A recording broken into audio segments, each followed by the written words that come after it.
This is the humidity or temperature sensor. We got Alexa dot right here,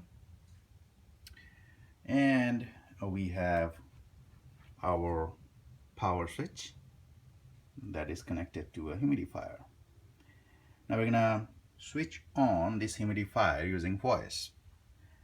Alexa, turn on Delta. Okay. Now let's see what happens here. Okay, that is turned on. Now let me turn it off. Alexa, turn off Delta. Okay. All right. So now it is turned on or turned off using voice. The next one, I'm going to show you how it can be turned off just from the environment, or using the humidity in the room. So let's go ahead and do that.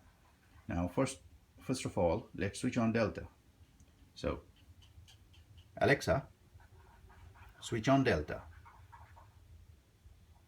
Okay. Now this humidifier is turned on. What I'm going to do is I'm going to increase humidity manually on this sensor. So what I will do is I'll just blow on it, and since the humidity in the human breath is way much higher than the environment, it will trigger a switch off to that device. So let's do that.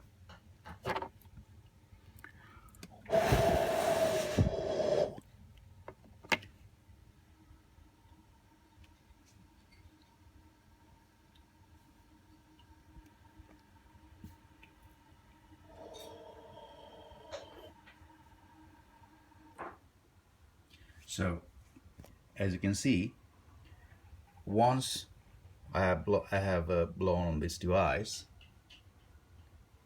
the Delta is turned off. And the reason is why? Because at that point the humidity was way higher than it should have been, and the node red senses that and sends a turn off signal to that device. Okay,